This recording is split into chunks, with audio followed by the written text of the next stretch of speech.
मराठी शाळा दर्जेदार शाळा या यूट्यूब चॅनलवरती मी शशिकांत कुंभार आपणा सर्वांचे सहर्ष स्वागत करीत आहे. आपण इयत्ता 7वी गणित या विषयाचा कोण व कोणाच्या जोड्या हा घटक पाहत आहोत आणि त्याचा पहिला व्हिडिओ आपण यूट्यूबवरती टाकला होता. बऱ्याच मुलांनी तो पाहिला आहे, बऱ्याच जणांना तो आवडला आहे, लाईक केलेला आहे आणि शेअरसुद्धा केले, सबस्क्राईबसुद्धा केले. त्या सर्व माझ्या मित्रांना, बांधवांना आणि विद्यार्थ्यांचा मी आभारी आहे. आता त्यालाच कंटिन्यू आपण दुसरा भाग सुरू करणार आहोत. कोण व कोणाच्या जोड्या. आपण मागच्या तासाला पाहिले संलग्न कोणाची जोडी, कोटी कोण आणि पूरक कोण. तर आपण या तासामध्ये पाहणार आहोत रेषीय जोडीतील कोण आणि विरुद्ध कोण. पण तत्पूर्वी हे कोण शिकण्या अगोदर आपल्याला विरुद्ध किरण कशाला म्हणतात ते शिकायचं आहे. आणि विरुद्ध किरण शिकलं तर आपल्याला विरुद्ध कोण समजायला सोपं जाईल. बघा, विरुद्ध किरण कशाला म्हणायचं आहे त्यासाठी आपल्याला खाली इथं 2 आकृती दिल्यात. त्या आकृती आपण अगोदर समजून घेऊया. बघा, पहिलं एक उदाहरण आहे, त्याचा आपण थोडासा अभ्यास करूया आणि हे तुम्ही तुमच्या वहीमध्ये मुलांनो लिहून काढा. बघा, पहिला प्रश्न काय म्हणतो, शेजारील आकृतीतील किरणांची नावे सांगा. इथं 2 किरण आहेत. कोणते कोणते? बरोबर, किरण BC आणि किरण BA. या 2 किरणांमुळे कोण ABC तयार झाला आहे.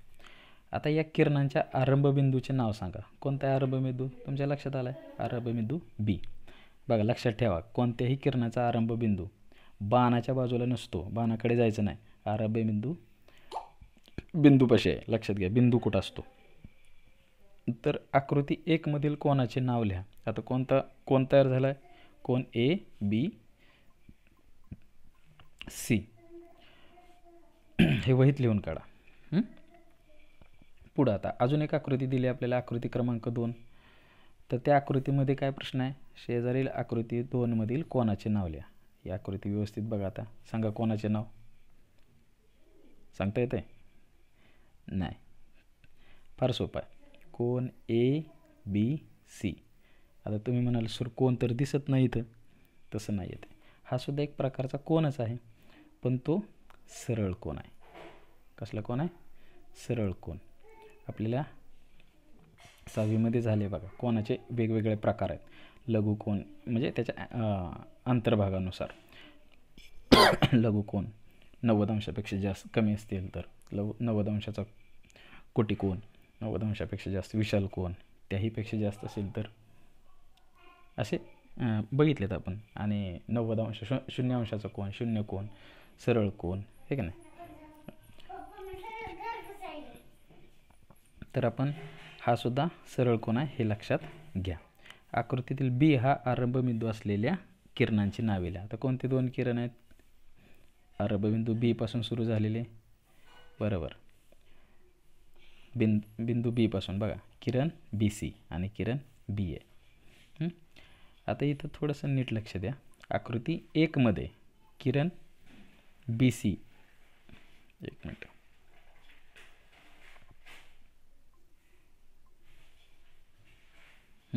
आकृती 1 मध्ये किरण BC व BA मिळून विशाल कोण तयार झाला आहे.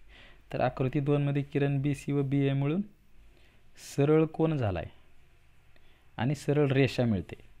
म्हणून किरण BC व किरण BA हे एकमेकांचे विरुद्ध किरण आहेत. हे विरुद्ध किरण आहेत, हे विरुद्ध किरण नाहीत. बघा, लक्षात आलं का विरुद्ध किरण कशाला म्हणायचं आहे?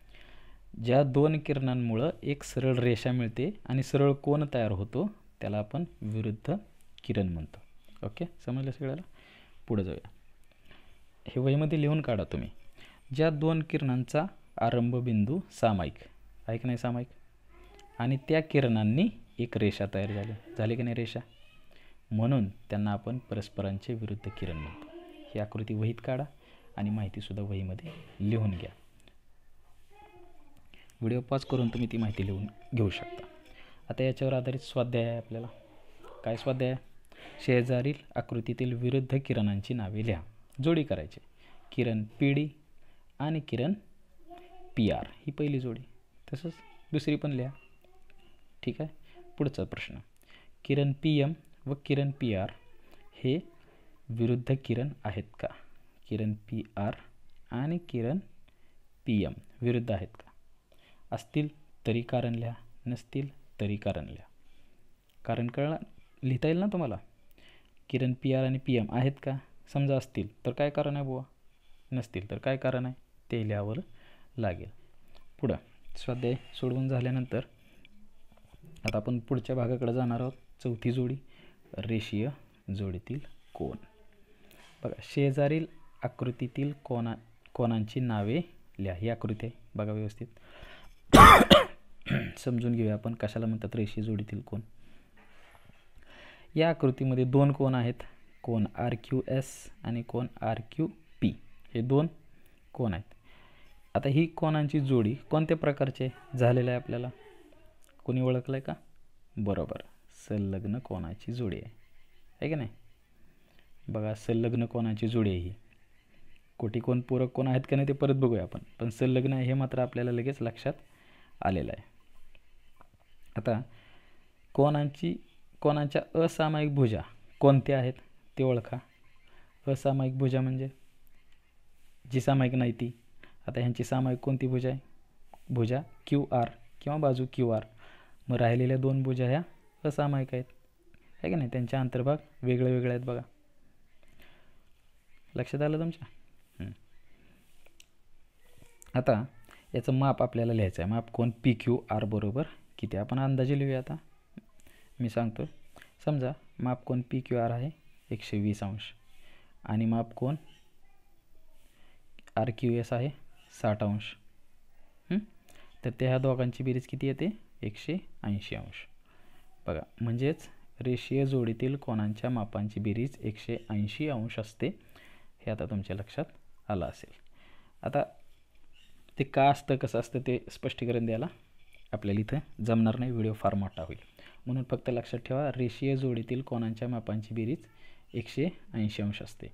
रेषीय जोडी म्हणजे रेषेचं माप माहीत आहे तुम्हाला, 180 अंश असतं आहे का नाही. आणि त्याच्यावरतीच एक किरण काढल्यामुळे दोन भाग तयार झालेत, त्याचेच दोन कोन तयार झालेत, म्हणून त्या दोघांची बेरीज 180 यायला पाहिजे. हे साधं लॉजिक आहे, समजून घ्या. आता आपण स्वाध्यायाकडे जाऊया. नवीन स्वाध्याय. खाली दिलेल्या वर्णनाप्रमाणे कोनांच्या जोड्या काढा. काढता येत नसल्यास कारण लिहा. संलग्न नसलेले कोटिकोन काढता येतील का? संलग्न नाहीत म्हणजे एक भुजा सामायिक नसायला पाहिजे आहे की नाही. त्यांच्या अंतर्भाग वेगवेगळे नसायला पाहिजेत. असे कोटिकोन आपल्याला काढता येतील का? बघा, कोटिकोन म्हणजे 90 अंश बेरीज यायला पाहिजे. दोन कोन काढायचे येईल काढता. बघा, संलग्न नसलेले काढता येईल. संलग्न असलेले म्हणलं तर असे दोन कोन एकमेकाला चिटकून बसलेले दिसले पाहिजेत. एक भुजा सामायिक असली पाहिजे, अंतर्भाग वेगळे वेगळे असले पाहिजेत. पण आपल्याला म्हणते संलग्न नसलेले, हे संलग्न झाले ना, म्हणून ते काढता येतील का नाही ते बघा, कारण लिहावं लागेल तुम्हाला. पूरक नसलेले रेषीय जोडीतील कोन. पूरक नसलेले, पूरक म्हणजे किती बेरीज यायला पाहिजे? दोन कोनांची 180 अंश यायला पाहिजे. नसलेले म्हणजे 180 यायला नाही पाहिजे. आणि रेषीय जोडीतील कोन ते सुद्धा काढायचे. तर रेषीय जोडीतील म्हणजे दोघांची बेरीज 180 यायला पाहिजे. म्हणजे पहिल्या अटीनुसार 180 बेरीज यायला नाही पाहिजे, पूरक नसायला पाहिजे. आणि रेषीय जोडीतील कोन म्हणजे 180 यायला पाहिजे. काढता येतील का बघा असे कोन? बरोबर, काढता येणार नाहीत. मग हेच कारणासह तुम्हाला तिथं लिहायचं आहे. एक एक गणित घ्या आणि काढता आले तर काढा, नाही काढता आले तर त्याचं स्पष्टीकरण तुमच्या शब्दामध्ये तुम्ही ते मांडा. पुढे जाऊया आपण. आपली 5वी आणि शेवटची जोडी आहे विरुद्ध कोन. आता या विरुद्ध कोनामध्ये विरुद्ध किरण आपण शिकलो आहे. तर विरुद्ध किरणानुसारच विरुद्ध कोन तयार होतात. फार सोपं आहे. शेजारील आकृती बघा. या आकृतीमध्ये आपल्याला दिसेल रेषा पी टी आणि रेषा आर एस. ह्या दोन रेषा एकमेकांना एका बिंदूत छेदल्यात, क्यू या बिंदूत छेदल्यात आणि त्यामुळे 4 कोन तयार झालेत. कोन पी क्यू एस पहिला, कोन एस क्यू टी दुसरा, कोन टी क्यू आर तिसरा आणि कोन पी क्यू आर चौथा. तर असे हे 4 कोन तयार झालेत. त्यातला कुठलाही एक कोन आपण आता ग्राह्य धरूया, त्याच्याकडे जरा लक्ष देऊया. समजा कोन पी क्यू आर ह्याच्याकडे आपण बारीक लक्ष देऊया. कोन पी क्यू आर याच्यामध्ये दोन किरण आहेत. कोणते? कोन क्यू पी आणि कोन क्यू आर. आता या किरणांचे विरुद्ध किरण कोणते आहेत, म्हणजे किरण क्यू पीचा विरुद्ध किरण क्यू टी आणि किरण क्यू आरचा विरुद्ध किरण क्यू एस. याच्यामुळं पण एक कोन तयार झाला आहे. कोणता? बरोबर, कोन एस क्यू टी. म्हणजे विरुद्ध किरणांमुळं दुसरे जे कोन तयार होतात, म्हणजे पहिल्या विरुद्ध किरणांमुळे एक कोन तयार झाला आहे आणि त्या विरुद्ध किरणांच्या जोडीमुळं दुसरा एक कोन तयार झाला आहे. तर त्या दोन कोनांना एकमेकांचे विरुद्ध कोन म्हणतात. लक्षात घ्या. इथं मग कोणते दोन कोन विरुद्ध आहेत? कोन एस क्यू टी हा आणि कोन पी क्यू आर हा. हे दोन कोन इथं एकमेकांचे विरुद्ध कोन आहेत. लक्षात आलं का तुमच्या? पुढे जाऊयात. बघा, ज्या दोन किरणांनी कोन तयार झाला आहे, हे दोन किरण आणि त्याच्या विरुद्ध किरणांनी, ह्यांचे विरुद्ध किरण, ह्याचा विरुद्ध किरण हा इकडं आणि ह्याचा विरुद्ध किरण इकडं, त्याच्यामुळे कोन तयार झाला आहे. त्यावेळेस पहिल्या कोनाचा हा दुसरा कोन विरुद्ध कोन म्हणतो आपण. आता यांचा गुणधर्म काय? आता लक्षात ठेवा, फार सोपं आहे. दोन रेषांनी एकमेकांना छेदले असता तयार होणाऱ्या परस्पर विरुद्ध कोनांची मापे समान असतात. फार सोपं आहे. थोडक्यात सांगायचं झालं तर काय, विरुद्ध कोनांची मापे ही समान असतात. लक्षात आलं? एक मिनिट. हां, विरुद्ध कोनांची मापे समान असतात. पुढे जाऊया. स्वाध्याय, तो स्वाध्याय सोडवा. रेषा ए सी, पहिला प्रश्न काय, रेषा ए सी आणि रेषा बी डी ह्या परस्परांना पी या बिंदूत छेदतात.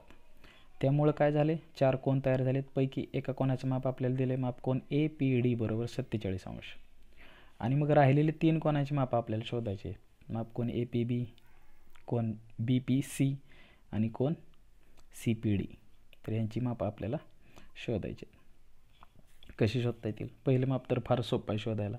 कोन ए पी डी याचा विरुद्ध कोन, कोन बी पी सी किती असेल? बरोबर आहे, 47. कारण विरुद्ध कोनाची मापे समान असतात. हे वहीमध्ये लिहा. कसं लिहायचं आहे बघा, मी तुम्हाला दाखवतो. आता हे प्रश्न लिहा, त्याच्या खाली उत्तर लिहा. कसं लिहिणार? माप कोन ए पी डी 47 दिले आपल्याला, बरोबर. म्हणून माप कोन बी पी सी बरोबर सुद्धा 47. काय येणार? त्याचं कारण लिहा खाली. कारण विरुद्ध कोनाची मापे समान असतात. समजलं तुम्हाला? आता तसंच आपल्याला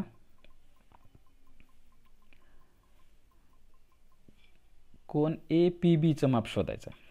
बघा, आता थोडंसं किरण पी सी याच्याकडे लक्ष देऊ नका आपण, या दोनच किरणांकडे बघा. एक मिनिट.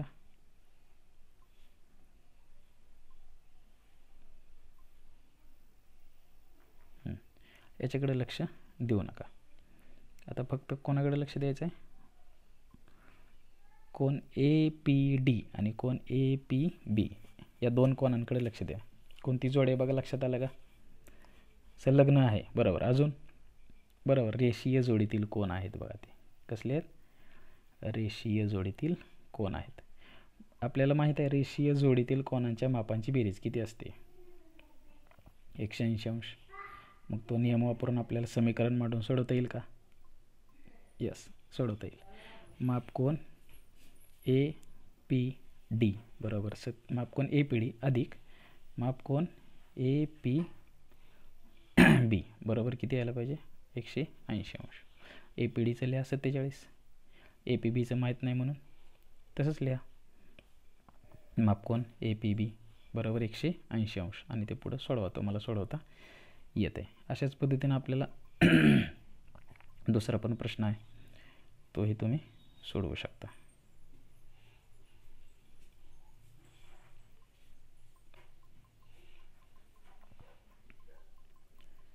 रेषा पी क्यू आणि रेषा आर एस एकमेकांना यम या बिंदूत छेदलेत आणि त्यामुळे चार कोन तयार झालेत. पैकी एका कोनाचं माप दिले कोन पी एम एस x अंश. तर राहिलेले तीन कोनांची मापं तुम्ही शोधू शकता. तर अशा पद्धतीनं आपण कोन व कोनांच्या जोड्या या पाठातील 80% भाग संपवलेला आहे. कोन समजला आहे, कोनांच्या जोड्या समजल्यात. पहिल्या व्हिडिओमध्ये आपण 3 जोड्या पाहिल्या होत्या, या व्हिडिओमध्ये आपण 2 जोड्या पाहिल्यात आणि एक उपघटक पाहिला आहे विरुद्ध किरणाचा. तर विरुद्ध किरण म्हणजे काय, मगाशी शिकवले आपण. जे दोन किरण एकाच आरंभबिंदूमधून निघतात आणि त्यांच्यामुळे एक सरळ रेषा तयार होते, त्यांना विरुद्ध किरण म्हणतो. रेषीय जोडीतील कोन कोणाला म्हणतात, एक भुजा त्यांची सामायिक असते आणि राहिलेले 2 किरण हे एकमेकांचे विरुद्ध किरण असतात आणि त्याच्यामुळे एक सरळ रेषा तयार होते आणि त्यांच्या मापांची बेरीज 180 अंश असते. आणि तसंच तिसरी जोडी पाहिली आपण विरुद्ध कोन. विरुद्ध किरणांमुळे तयार होणाऱ्या कोनांना विरुद्ध कोन असे म्हणतात. बघा, हा एक विरुद्ध कोन, एक कोन आहे, त्याचा विरुद्ध कोन हा आहे. आणि विरुद्ध कोनाचे माप कसे असते, समान. लक्षात घ्या. अशा पद्धतीने आपण हा घटक इथं संपवलेला आहे. थोडासा भाग कोन व कोनांच्या जोड्या या पाठातील राहिला आहे, तर आपण पुढच्या व्हिडिओमध्ये पाहूया. व्हिडिओ आवडल्यास लाईक करा, सबस्क्राईब करा आणि शेअर करायला विसरू नका. धन्यवाद.